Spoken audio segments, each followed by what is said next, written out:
మనం ఏం చేస్తే నూరంతుల దీవెన పొందగలము? దేవుని వాక్య సహాయమున మనము చూద్దాం. How to face 2025. ఎవరు మాట్లాడకండి. How to face 2025. ఎలా మనం దేవుణ్ణి ఎదుర్కోవాలి? దేవుని బిడ్డగా మనం దేవుని సన్నిధిలో ఉండి దేవుని ఎదుర్కోవాలి. ఈ 2025వ సంవత్సరంలో దేవుని సన్నిధిలో ఉండి దేవుని ఎదుర్కొనినచో దేవుని ఆశీర్వాదం నీ మీదకి వస్తుంది. దేవుని ఆశీర్వాదం ఎవరి మీద అయితే నిలిచి ఉంటుందో వారు గొప్పవారు అవుతారు. వారు దైవ దీవెనలు పొందిన వారు అవుతారు. వారు ఉన్నతమైన స్థితికి వెళ్తారు. వారింటిలో సమాధానం ఉంటుంది. వారింటిలో శాంతి ఉంటుంది. దేవుని ఆశీర్వాదం లేకుండా మనం ఎన్ని చేసినా ఏమి చేసినా మన జీవితంలో ఫలింపు అనేది ఉండదు. కాబట్టి మనం ఏం చేయాలమ్మా? ఈ మందిరంలో వచ్చి కూర్చున్న నీవు, ఓ సహోదరుడా, ఓ సహోదరి, నువ్వేం చేయాలని దేవుడు మాట్లాడుతున్నాడు తెలుసా? దేవుని మనము ఏం చేయాలి? ఎదుర్కోవాలి. అంత మాత్రమే కాకుండా లేఖనాల గురించి 3 విషయాలు నేను చెప్పాలని నేను అనుకుంటున్నాను. మొట్టమొదటిగా మనము కృతజ్ఞత కలిగి ఉండాలి. చదవబడి దేవుని స్తోత్రం చెప్పండి. ఏం కలిగి ఉండాలిరా? కృతజ్ఞత కలిగి ఉండాలి. ఎందుకు కృతజ్ఞత కలిగి ఉండాలో మీరు ఎవరైనా చెప్పగలరా? చాలు. ఎందుకు కృతజ్ఞత కలిగి ఉండాలో ఎవరైనా చెప్పగలరా?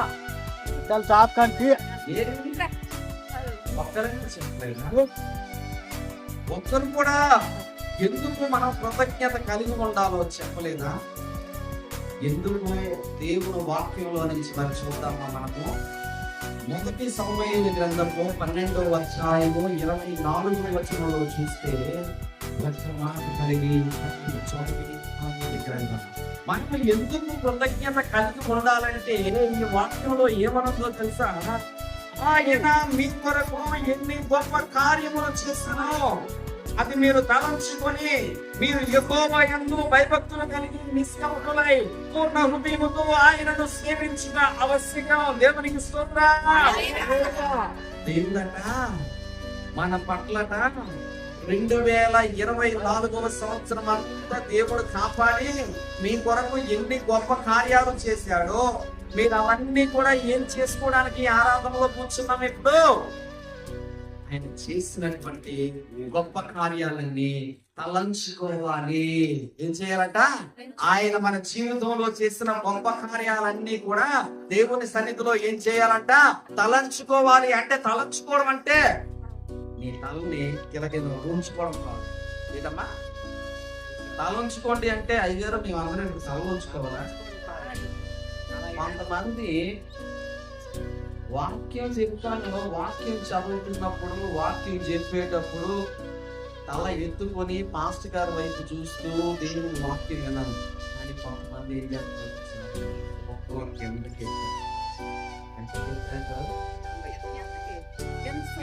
మీకేమైనా కనిపిస్తుందా? దేవుని వాక్యం వాక్యం చెప్తుంది ఎక్కడ మీద చెప్తే బొర్రకి ఎందుకు ఎత్తుకుంటే అది కనిపిస్తుందా? వినిపిస్తుందా? అలా బొర్రకి ఎందుకు ఎట్టుకోవడం వల్ల నీ ఆలోచన ఎక్కడో ఏం చేయగలంట? దేవుని సేవకు వాక్యం చెప్తున్నా దేవుడు ఎలా మాట్లాడుతున్నాడో ఆ మాటలని మన చెవికి ఎక్కించుకొని ఆ తర్వాత మన హృదయం అనే మెత్తని పలక మీద ఏం చేయాలని రాసుకోవాలి. దేవునికి ఏది ఒక పలక పొలలో మా కొని చెప్తారు రాసుకుంటాను. ఏ పలక? నీ హృదయం అనే దాని మీద వాక్యం తీసుకోవాలి. ఆయన నీ కొరకు ఎన్ని గొప్ప కార్యాలు చేస్తున్నావు మీరు తలంచుకొని మీరు యెహోవా యందు భయభక్తులు కలిగి నిష్కపటులై పూర్ణ హృదయముతో ఆయనను సేవించాలి. ఈ ఉదయకాల సమయంలో నువ్వు ఎవరిని సేవించాలి? నీ దేవుని సేవించాలి. నిన్ను రక్షించిన నీ దేవుణ్ణి సేవించాలి. పాత సంవత్సరం అంతా నిన్ను కాపాడిన దేవునికి కృతజ్ఞతలు చెల్లించాలి. పాత సంవత్సరం అంతా కూడా నిన్ను, నీ కుటుంబాన్ని, నీ భార్య, నీ పిల్లల్ని, నీ సమస్తాన్ని ప్రతి దోషం నుంచి, ప్రతి విపత్తు నుంచి, మనం చూసినట్లయితే ఎన్నో కష్టాల్లో నుంచి, ఎన్నో ఒడుగుల నుంచి, మరణ అపాయాల నుంచి నిన్ను వినిపించిన దేవుడు, నిన్ను గొప్ప చేసిన దేవుడు, నిన్ను సజీవుడిగా సజీవురాలుగా ఉంచినటువంటి దేవుడు నేను చేయాలంట. ఆరాధించాలి, దూషించాలి, నువ్వు ఎన్ని చేసినా ఏమి చేసినా నీ దేవుని రుణాన్ని నువ్వు తీర్చగలవా? నువ్వు దేవుని రుణాన్ని తీర్చనే తీర్చని. అందుకే భక్తుడు వేలాది నదులంతా విసార తైలము నీకేసిన వేలాది నదులంతా విసార తైలము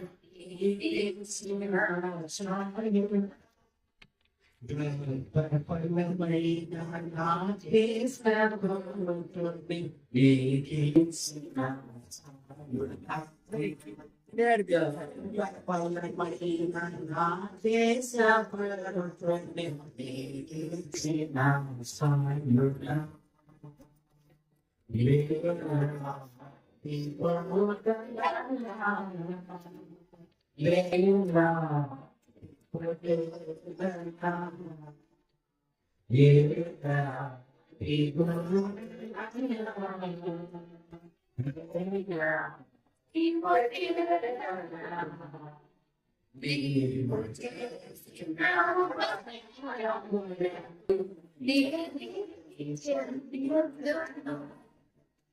దేవుడు నీ జీవితంలో చేసినటువంటి ఉపకారాలకు నువ్వు ఏమిచ్చినా ఆయన రుణాన్ని తీర్చలేవు. అందుకే భక్తుడు పాడుతున్నాడేమో తెలుసా? వేలాది నదులంతా విస్తారమైన తైలముతో నీ పాదాలు కడిగినా, లేకపోతే ఏడాది కోడలను దూడలనిచ్చినా నీ రుణాన్ని నేను తీర్చలేను. లేక నా కడుపులో పుట్టినటువంటి నా జ్యేష్ఠ కుమారుడిగా నీకు ఇచ్చేసినా కానీ నీ రుణాన్ని నేను తీర్చలేను. మరి ఎలా ఆయన రుణాన్ని నువ్వు తీర్చగలవు? మేము ఎక్కడ చూస్తాను మీరు ఇప్పుడే చెప్పారు, అవన్నీ అలా అవుతుంటాయి. మీరు ఇట్టే చూడాలి. దేవుడు నాటకం మిమ్మల్ని, మీ మనసుని సాతానుడు తిప్పుతా ఉంటాడు. మీరు అందుకే ఏం చేయమన్నాడో తెలుసు దేవుని వాక్యంలో, మీ చూపులు ఇటు అటు శృతిగాను చూడాలి అని దేవుని వాక్యం సామెతలకు.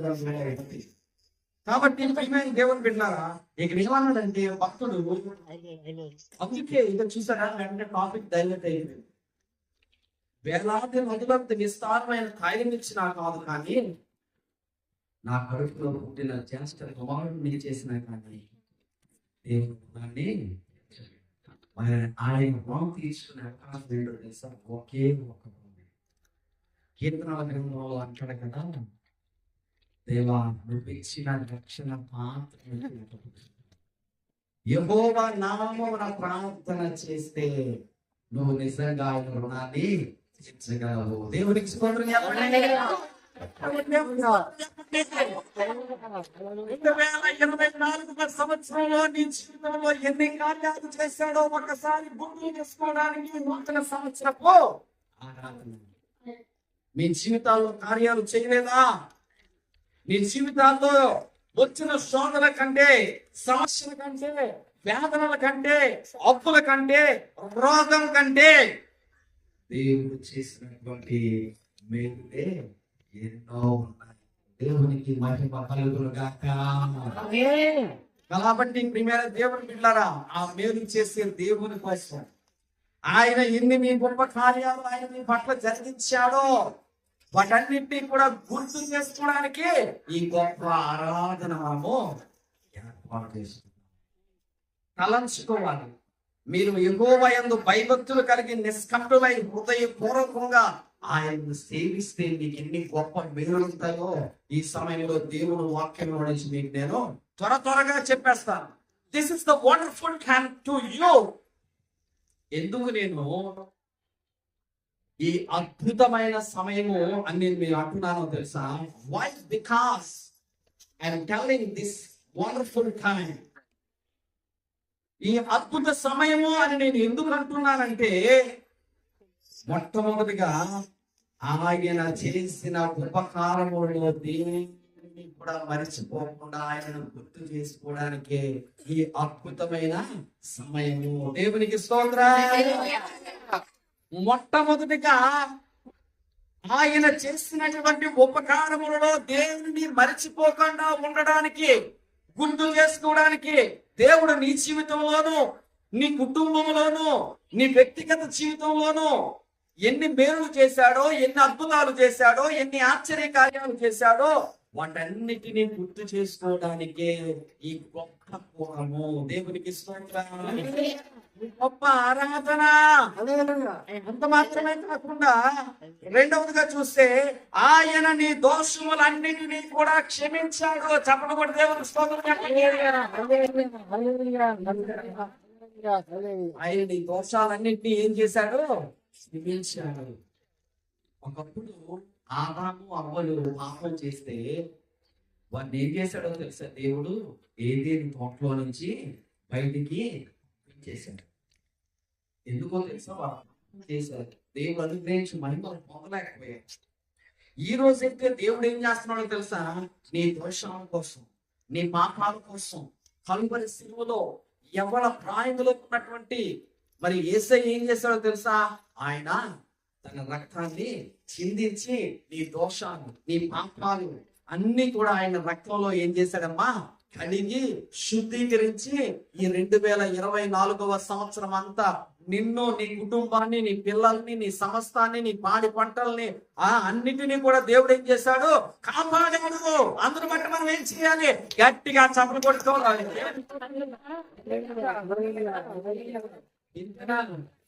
దేవుడు నిన్నెంత కాపాడితే, నిన్నెంత రక్షిస్తే, నిన్నెంత బాగా చూసుకుంటే, నిన్ను అన్ని విషయాల్లో పోషిస్తే, నీకు ఏ వ్యాధి వచ్చినా నీకు అన్ని రకాల్లో నేను దేవుడు చూసుకుని వస్తే దేవుడికి చప్పట్లు ఇంతేనా? చేతులు మోకడుతున్నాయా? ఎలా కొట్టాలో చూపించాలా? చప్పట్లో ఎలా కొట్టాలి?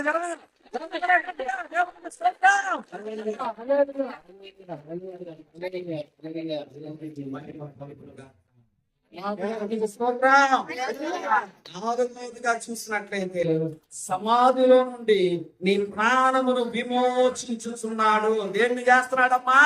సమాధిలో నుంచి నీ ప్రాణాన్ని విమోచిస్తూ ఉన్నాడు. దేవుడే కాని, ఒక్క క్షణమే కాని నిన్ను గాని, నన్ను కాని, మనల్ని కాని, ఇక్కడ కూర్చున్న వాళ్ళని ఎవరినైనా ఒక్క నిమిషం కాని మరిస్తే ఏమయ్యిందో? మనం ఈ లోకం నుంచే శాశ్వతంగా వెళ్ళిపోదామా లేదా? ఈ రోజు చూసే వాళ్ళమా? ఈ క్షణం చూసే వాళ్ళమా?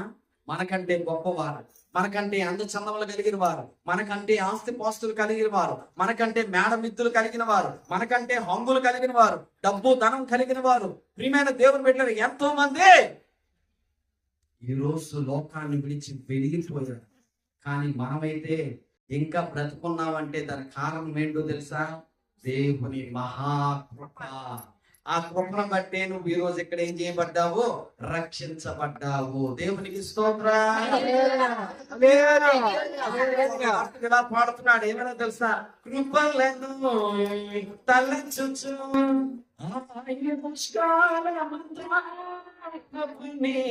కృతజ్ఞతతో స్తుతింతును. ఆయుష్కాలమంతా ప్రభుని కృతజ్ఞతతో స్తుతింతును. కృపలను తలచుచు ఆయుష్కాలమంతా ప్రభుని కృతజ్ఞతతో స్తుతింతును. మన ఆయుష్ వరకు మన దేవుడు మనం ఏం చేయాలో తెలుసా? స్తుతించుతూనే ఉండాలి. ఎంతమంది దేవుడు స్తుతిస్తున్నారు? మనకి సంతోషం వస్తే దేవుడు స్తుతిస్తాం. చిన్న బాధ వస్తే ఏంది జవాబు ఏం పాస్టర్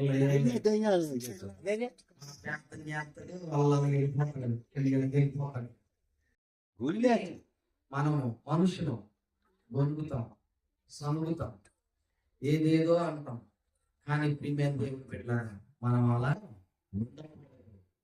ఇక్కడ దేవుడు ఏం చెప్తున్నాడో తెలుసా?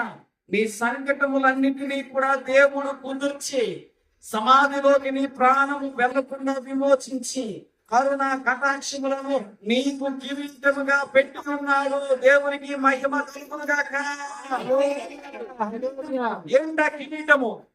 సంవత్సరమును దయా కిరీటము. ఏంటమ్మది?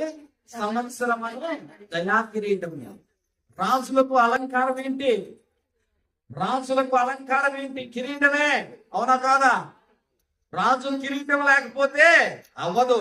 ఒక రాజు కిరీటము వజ్ర వైడూర్యాలతో మరి అలంకరింపబడినట్లుగా 365 రోజులు అనేటటువంటి సంవత్సరమును దయా కిరీటంతో దేవుడు మనల్ని నింపాడు. ఒక్క క్షణం దేవుడు ఎక్కువ అక్కర్లేదు, గంటలు అక్కర్లేదు, రోజులు అక్కర్లేదు, ఒక్క క్షణం చాలు. ఒకే ఒక్క క్షణం. క్షణం అంటే ఎంతో తెలుసా మీకు? ఇలా కన్ను రెప్ప మూస్తే క్షణం అయిపోద్ది. ఏంటమ్మా? ఇలా కన్ను రెప్ప మూస్తే క్షణం అయిపోద్ది. ఇలా కన్ను రెప్ప తెరిస్తే క్షణం అయిపోద్ది. ఆ ఒక్క క్షణం చాలు. ఆ ఒక్క క్షణమే దేవుడు నిన్ను విడిస్తే నీవు లేవు, నేను లేను. కానీ నా దేవుడు, మన రక్షకుడైన దేవుడు, మన విమోచకుడైన దేవుడు, మన సజీవుడైన దేవుడు సమాధిలోనికి నీ ప్రాణము వెళ్లకుండా కరుణ కటాక్షంగా నీకు కిరీటంగా 365 రోజులు అనే సంవత్సరమును దయా కిరీటంతో దేవుడు నింపి నిన్నెంతవరకు సజీవుడిగా ఉంచినందుకు దేవునికి గట్టిగా స్తోత్రం చెప్తావా? అంత మాత్రమే కాకుండా దేవుడు ఇంకా ఏం చేస్తున్నాడు తెలుసా? మేలుతో నీ హృదయాన్ని తృప్తిపరుస్తూ ఉన్నాడు. దీంతో తృప్తిపరుస్తున్నాడమ్మా? మేలుతో నీ హృదయాన్ని తృప్తిపరుస్తూ ఉన్నాడు.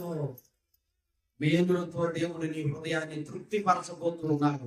ఈ నూతన సంవత్సరంలో నువ్వు ఎంతైతే దేవుని మీద నమ్మకం ఉంచుకొని నీ హృదయాన్ని దేవునికి అప్పగించుకుంటావో, నీవు దేవుని సన్నిధిలో భక్తి కలిగి జీవిస్తావో, భయము కలిగి జీవిస్తావో, విశ్వాసము కలిగి జీవిస్తావో, దేవునికి ఎప్పుడైతే ప్రథమ స్థానాన్ని ఇస్తావో, దేవునికి నీ హృదయంలో చోటిస్తావో, ఎప్పుడైతే నీ హృదయంలోనికి ఆయనను ఆహ్వానించుకుంటావో, ఆయనను భక్తి శ్రద్ధలతో నిష్ఠతో ఎప్పుడైతే నువ్వు ఆరాధన చేస్తావో, అప్పుడు దేవుడు ఏం చేస్తాను అంటున్నాడు తెలుసా?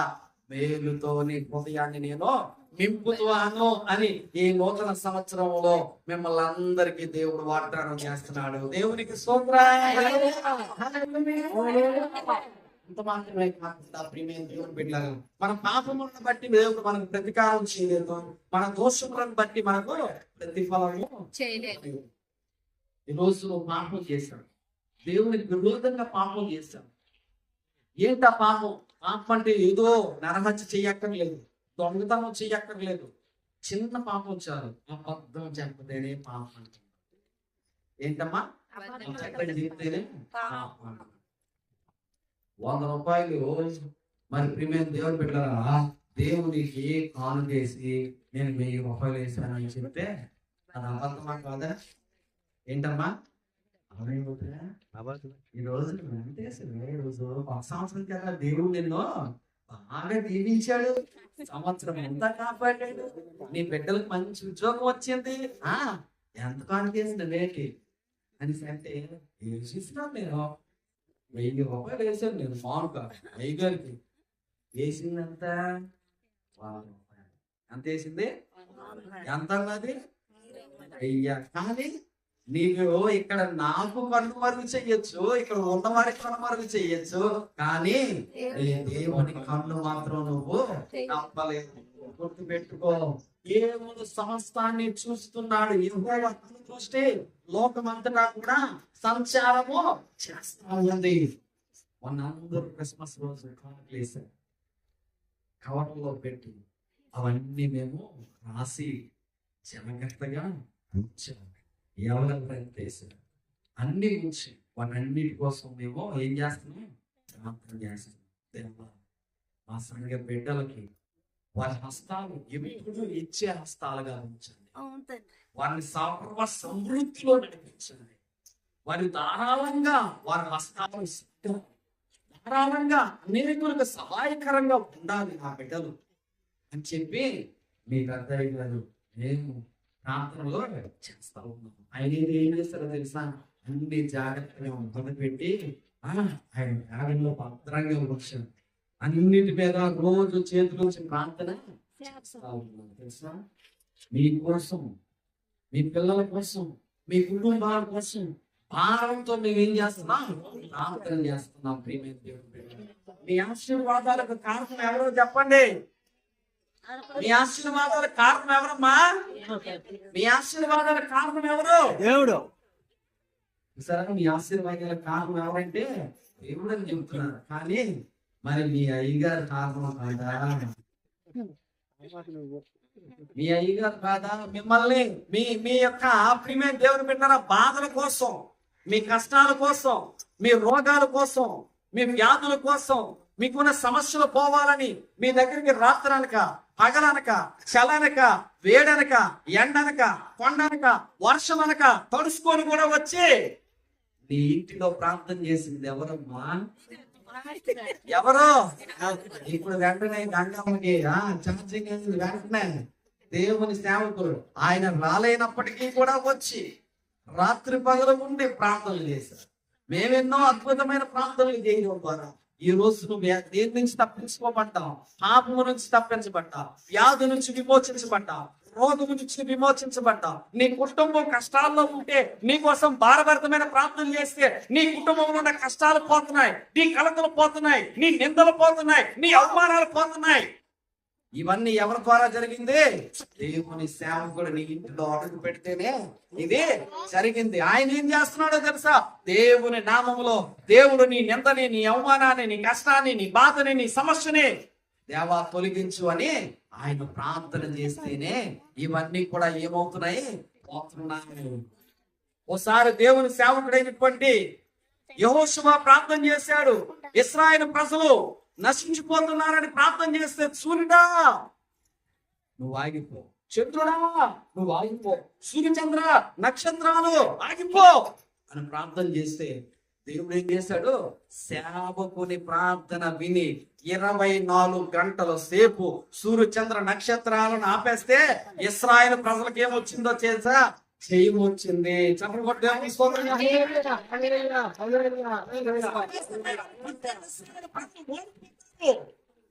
అప్పుడు ఇశ్రాయేలు పక్షంగా దేవునికి ఎవరు ప్రార్థన చేశారు? కూర్చోండి. ఇశ్రాయేలు ప్రజల పక్షంగా దేవునికి ఎవరు ప్రార్థన చేశారు? దేవుని సేవకుని ప్రార్థన చేస్తే దేవుని సేవకుని ప్రార్థనలు విని దేవుడు ఏం చేశాడు? సూర్యచంద్ర నక్షత్రాలని ఆపేశాడు. ఇంకొక సేవకుడు ప్రార్థన చేశాడు. ఆయన ప్రార్థన చేస్తే దేవుడు ఆయన ప్రార్థన మీద ఏం చేశాడో తెలుసా? 6 లక్షల మంది ఆహారం లేక అరణ్యంలో ఎండిపోతున్నారు, చచ్చిపోతాం మేము అని అన్నప్పుడు ఆయన ప్రార్థన చేస్తే పరలోకం నుండి ఏం చేశాడో తెలుసా? దేవదూతలు తినే ఆహారం మన్నాని కురిపించాడు. చెప్పండి కూడా దేవుని.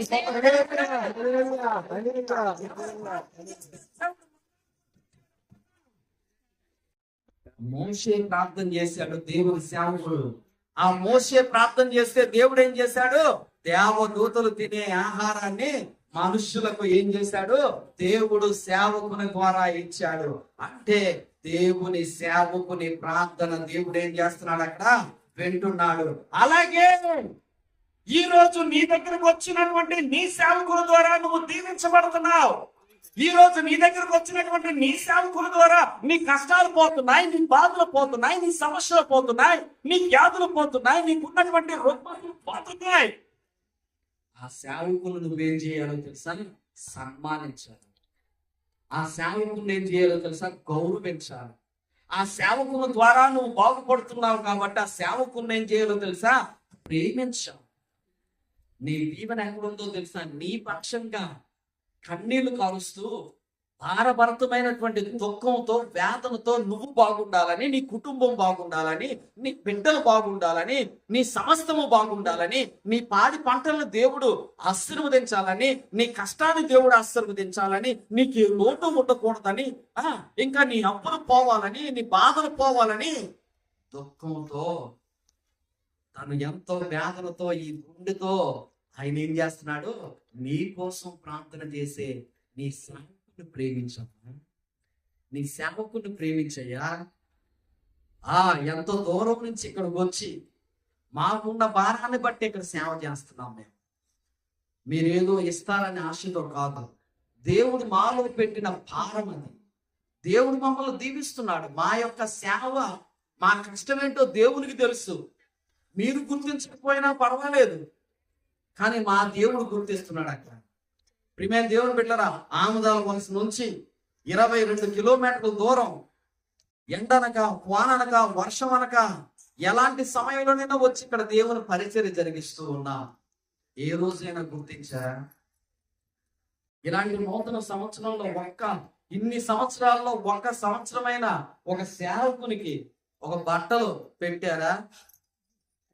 ఏ రోజైనా ప్రేమతో సంఘం ఎంత మంది ఉన్నారే, ఎంత కలెక్షన్ చేశారే, ఒక సేవకునికి ఒక తెల్ల బట్ట పెట్టారా?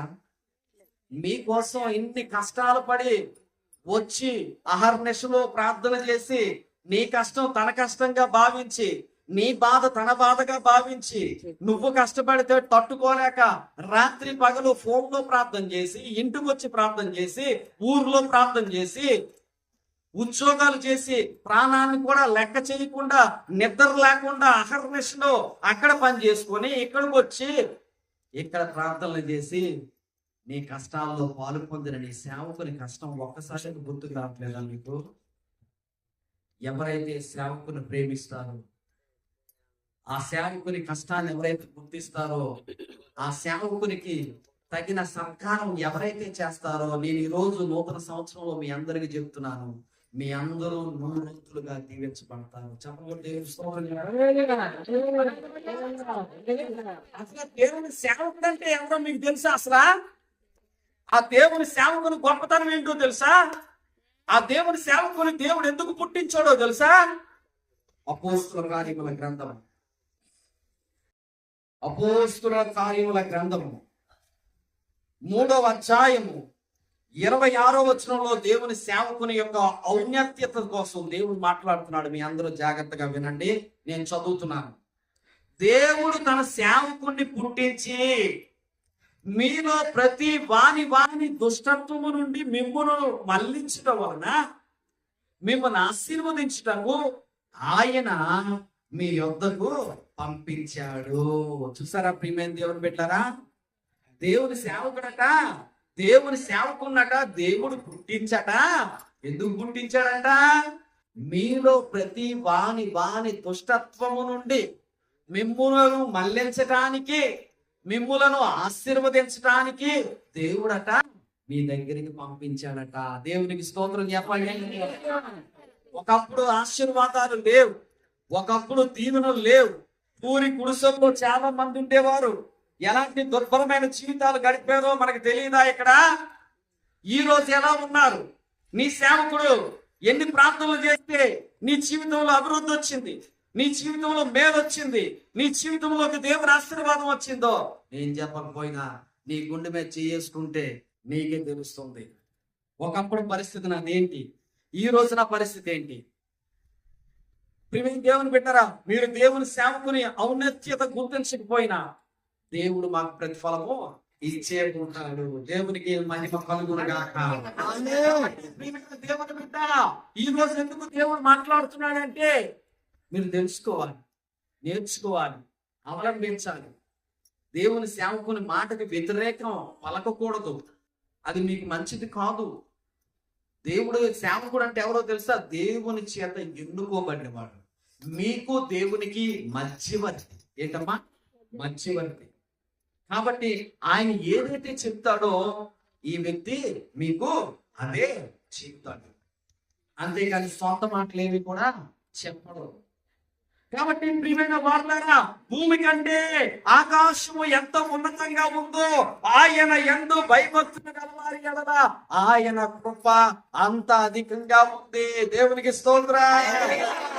ఈ రోజు దేవుని యందు భయభక్తులు ఉంచితే, దేవుని మాటల యందు భయభక్తులు ఉంచితే, భూమి కంటే ఆకాశం ఎంత ఉన్నతంగా ఉందో, ఉన్నతంగా అంటే ఏంటి అర్థం?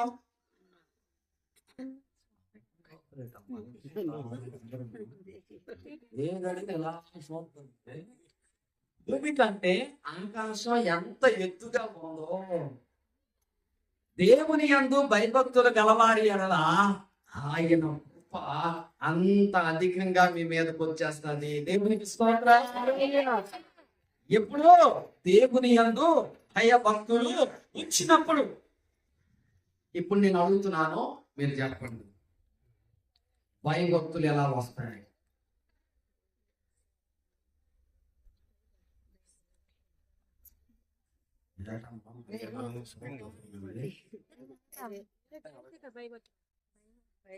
మనం ఏం చేయాలో తెలుసా? భయభక్తులు మనకి ఎలా వస్తాయంటే, మేమేం దేవుని బిడ్డలారా, దేవుని వాక్యంలో ఏమనుందో తెలుసా? పిల్లలారా, మీరు వచ్చి నా మాట వినుడి, యెహోవా యందు భయభక్తులు మీకు నేర్పిస్తాను అని కీర్తనల గ్రంథంలో ఉంది. దేవునికి స్తోత్రం చెప్పండి. పిల్లలారా, మీరు వచ్చి నా మాట వినండి. ఎవరి పిల్లలు? మనమే దేవుని పిల్లలు. మనల్ని ఏమంటున్నా తెలుసా? పిల్లలారా, మీరు వచ్చి నా మాట వినండి, మీకు నేను యెహోవా యందు భయభక్తులు నేర్పిస్తాను అంటున్నాడు. ప్రియమైన దేవుని బిడ్డలారా, మనకైతే ఎప్పుడు చూడు మనది వేరే భయం. మనది వేరే భయం. ఏట భయం? తాగేసి వస్తే మా అంత లేట్ అయ్యే రోజులు. లేకపోతే భార్య భయం ఏంటో తెలుసా? మా ఆయన ఒక సొక్కేస్తే నన్ను తంతాడేటో అని మన భయం. అవునా కదా? ప్రియమైన దేవుని బిడ్డలారా, చాలా రకరకాలైన భయాలు ఉన్నాయి ఈ రోజు. అప్పులోడు వస్తాడేమో, ఈరోజు నాయన ఈడు సైకిల్ వేసుకొని వచ్చేస్తాడు, చేతికి డబ్బులు కట్టాలి, మిక్సీకి డబ్బులు కట్టాలి, లేకపోతే టీవీకి డబ్బులు కట్టాలి అని, ఎప్పుడు వచ్చేస్తాడో ఏటో అని భయం. రకరకాలైన భయాలతో ఈరోజు మనుషులు బ్రతుకుతున్నారు. అప్పులోడు వచ్చి ఇంటి మీదకి వచ్చి ఎక్కిపోతాడేమో, మమ్మల్ని ముందుకొచ్చిన మాటలు అంటాడేమో అని భయం. ప్రతి దానికి భయపడుతూ నువ్వు బ్రతుకుతున్నావు ఈరోజు.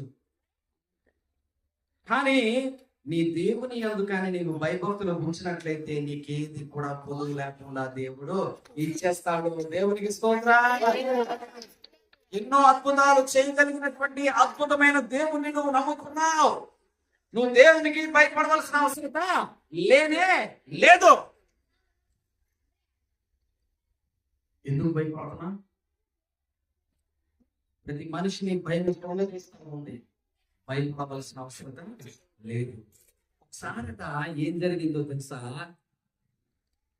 ఒక ఇంట్లో, గంగమ్మ ఇంట్లో ఒక ఎలక తిరుగుతుందట. ఏం తిరుగుతుంది? ఎలక తిరుగుతుందట. మంగమ్మాల ఇంట్లో పిల్లి తిరుగుతుందట. మంగమ్మాల ఇంట్లో పిల్లి తిరిగి తిరిగి తిరిగి ఏం చేసిందో తెలుసా? ఆ ఇంట్లో ఎలకలు లేకపోవడం మంగమ్మాల ఇంట్లో నుంచి గంగమ్మాల ఇంటికి వచ్చిందట. వచ్చేసరికి ప్రియమైన దేవుని బిడ్డలారా, ఎంతలో ఎలక ఏం చేసిందో తెలుసా? ఈ పిల్లిని చూసి భయపడిందట. దేన్ని చూసి భయపడింది? మల్లేశో పిల్లిని చూసి భయపడిందట. అది అనుకుందంట, నేను ఎన్ని తింటానో, గంగమ్మాల ఇంట్లో సర్వ సమృద్ధిగా అన్ని ఉంటాయి. ఉల్లిపాయలు, పచ్చిమిరపకాయలు, బంగాళదుంపలు, పప్పులు, ఉప్పులు, అవి ఇవి గట్టిగా తింటా ఉంటాను. ఎన్ని తింటే ఏంటి, ఏమి తింటేనేటి, మా ఇద్దరు పిల్లికి జడిసిపోవలసి వస్తుంది. ఏంటి? దేనికి? పిల్లికి జడిసిపోవలస వస్తుంది అని చెప్పట. ఆ పిల్లి వచ్చినప్పుడట అటు వెళ్ళిపోయి ఆగాది కింద, దీని కింద, దాని కింద దాక్కుంటుందట. అప్పుడు ఈ బాధ నేను భరించలేను, ఎన్నాళ్ళు దాక్కుని బతుకుతాను, ఎన్నాళ్ళు భయపడుతూ బతుకుతాను అని చెప్పట. అది ఏం చేసిందో తెలుసా? దేవునికి ప్రార్థన చేసింది. ఏం చేసింది? దేవుడు తన ప్రార్థన ప్రత్యక్షమయ్యాడట. ఎలకా ఏంటి నీ భయం? ఎందుకు ప్రార్థన చేస్తున్నావు అంటే దేవుడితో అన్నదట, దేవా నన్ను సృష్టించావు, ఎన్ని తింటున్నాను ఎన్ని చేస్తున్నాను, కానీ మా ఇద్దరు పిల్లికి జడిసిపోవాల్సి వస్తుంది. నాకు ఏ కొదువ లేదు, ఏ కొరత లేదు, సమృద్ధిగా నాకు అన్ని దొరుకుతున్నాయి. ఏ ఇంటికి వెళ్తా ఇంటికాడ అన్ని నాకు దొరుకుతున్నాయి. అదే గంగమ్మ వాళ్ళ ఇంటికైతే సమృద్ధిగా అన్ని బాగా తెచ్చి పెడుతుంది, బాగా తింటున్నాను నేను అని చెప్పట అని నన్ను పిల్లిగా మార్చివా అన్నదండి. దేనిగా మార్చివా అన్నది? పిల్లిగా మార్చివా అంటే దేవుడు గొప్పోడు కదా, మంచోడు కదా, నువ్వు అడిగితే కాదన్నాడు కదా. అప్పుడు దేవుడు ఏం చేశాడు తెలుసా? దాన్ని ఏం చేశాడు? ఎలగ్గా ఉన్నదాన్ని పిల్లిగా మార్చేశాడు. ఆ పిల్లిగా మార్చేస్తే ఆ పిల్లి అయిపోతే ఇదేదో పెద్ద ఏదో అయిపోయినట్టట వీధిలో వచ్చిందంటే, వీధిలోకి వచ్చేసరికి ప్రియమైన దేవుని బిడ్డలారా ఒక 2 కుక్కలు ఎండబెట్టాయట. 2 కుక్కలు ఎండబెట్టేసరికి పటా పంచులై పరిగెట్టిందట. ఏంటిది? ఎలగ్గా ఉంటే పిల్లితో బాధపడ్డాను, నేనేదో పిల్లి అయిపోతామంటే కుక్కలు ఎంట పడుతున్నాయి ఏంటి అని చెప్పట. మళ్ళీ దేవునికి ప్రార్థన చేస్తారట, నన్ను కుక్కగా మార్చేవా, పిల్లిగా మార్చేవా, కుక్కలు ఎంట పడుతున్నాయి అంటే పిల్లిగా మార్చారట. పిల్లిగా మార్చేస్తే పిల్లి అయిన తర్వాత ఏదో పెద్ద ఇదైపోయినట్టట వీధుల్లో తిరగడం మొదలెట్టిందట. వీధుల్లో తిరగడం మొదలెట్టేసరికి ప్రియమైన దేవుని బిడ్డలారా, కొత్త కుక్కను చూసేసరికి కుక్కలన్నీ ఏకమైపోయి 10 కుక్కలు ఎంట పెట్టాయట. పంచులై మళ్ళీ తన ప్రాణాన్ని కాపాడుకోవడానికి చివరిగా మళ్ళీ దేవుడు కలిగిందట, నన్ను ఒకే ఒక కోరిక, నన్ను పులిగా ఫస్ట్ ఎలగ్గా ఉంటే పిల్లికి భయపడ్డాను, పిల్లిగా అయితే కుక్కలతో భయపడ్డాను, కుక్కగా అయితే ఇంకా ఎక్కువ మంది కుక్కలు నన్ను ఎండబెట్టి నన్ను బాధ పెట్టారు. నన్ను ఎవరు భయపడటం లేదు. ఈసారి పులయ్యాను కదా, నువ్వు నాకు భయపడతావా లేదని దేవుని మీదకే వెళ్ళిందంట. అప్పుడు దేవుడు ఏం చేశాడో తెలుసా? తన గర్వాన్ని అణిచి, దేవుడు ఇన్ని గొప్ప కార్యాలు చేస్తే, దేవుని మీదకి తిరుగుబాటు చేస్తే నీకు పూర్వస్థితిని తీసుకొస్తున్నానని చెప్పి దేవుడు ఏం చేస్తాడో తెలుసా? మళ్ళీ ఎలాగా ఈరోజు మనుషుల పరిస్థితి ఎలా ఉందో తెలుసా? ఇప్పుడు దేవుని దగ్గరికి బాగా వచ్చి, ఒకప్పుడు పాత స్థితిలో ఉన్నప్పుడు, ఏమీ లేనప్పుడు నమ్మకంగా ఉండి, దేవుని దగ్గర భక్తిగా ఉండి, దేవుని ఆశీర్వదించిన తర్వాత, అభివృద్ధి చేసిన తర్వాత, మంచి స్థితికి వెళ్ళిన తర్వాత ఇప్పుడు ఏం చేస్తున్నారు తెలుసా? దేవుడి దగ్గరికి రారు, మందిరానికి రారు, ప్రార్థనలకి రారు. ఏమంటే నా సింగరాకి చాలా దూరం అయిపోతుంది, లేకపోతున్నాను. దేవుడిని దగ్గరికి వస్తాడా? దేవుని వాక్యం ఏమని తెలుసా? దేవుని దగ్గరికి రండి, అప్పుడు ఆయన మీ దగ్గరికి వచ్చును. నీకు బాగోకపోతే డాక్టర్ దగ్గరికి నువ్వు వెళ్తావా, నీ దగ్గరికి డాక్టర్ వస్తాడా? ఒకవేళ ఆ డాక్టర్ వచ్చినా ఆడికి ఎంత డబ్బు ఇవ్వాలి నువ్వు? ఆడు అడిగినంత ఇవ్వగలవా నువ్వు? ఎంత కష్టమైన నువ్వే వెళ్తావు. కానీ వైద్యులకు మించిన పరమ వైద్యుడు నా యేసయ్య. ఆ యేసయ్య దగ్గరికి వెళ్తే నువ్వు దీవించబడతావు. ఈ మధ్యాహ్న కాల సమయంలో ప్రియమైన దేవుని బిడ్డలు, ఆకాశం కంటే భూమి ఎంత ఉన్నతంగా ఉందో ఆయన యందు భయభక్తులు కలవా ఏడల ఆయన కృప అంత విస్తారంగా ఉంది. నువ్వు భయభక్తులు కలిగిన జీవితం జీవిస్తే దేవుని కృప నీకు సమృద్ధిగా వస్తుంది. ఆ యొక్క సమృద్ధి అయిన కృప నీకు కావాలంటే దేవుని భయభక్తులు కలిగి ఉండు.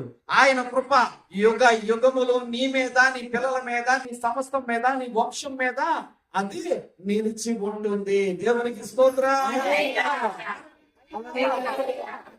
ప్రియమైన దేవుని బిడ్డలారా, యెషయా గ్రంథం 65వ అధ్యాయము 24 అంటాడు కదా, ఇలాగున జరుగునని నీవు వేడుకుంటే నేను నీకేం చేస్తానో తెలుసా? ఇస్తాను, నిన్ను ఆలకిస్తాను. ఇదిగో ఇంకా చూసినట్లయితే అరణ్య త్రోవలలో, ఎడారులలో నేను నదులను పారచేసి నేను ఒక నూతన క్రియ చేస్తూ ఉన్నాను. ఈ 2025వ సంవత్సరంలో ఇక్కడ కూర్చున్న వారందరిలో దేవుడు నూతన క్రియ చేస్తాడు. ఎడారిలో ఆయన నదులను పారదేస్తాడు. నీ ఫలింపు లేని జీవితాల్లో దేవుడు ఫలింపిస్తాడు, అభివృద్ధినిస్తాడు. ఇప్పుడు నువ్వు భయభక్తులతో ఇక్కడ మోకరించి ప్రార్థించినచో నాతో ప్రార్థిస్తారా? భయభక్తులతో మీ పాపాలు ఒప్పుకొని తలలు వంచండి. అందరూ కూడా తలలు వంచి మీ పాపాలు ఒప్పుకొని దేవునికి హృదయపూర్వకంగా నువ్వు అప్పగించుకున్నట్లయితే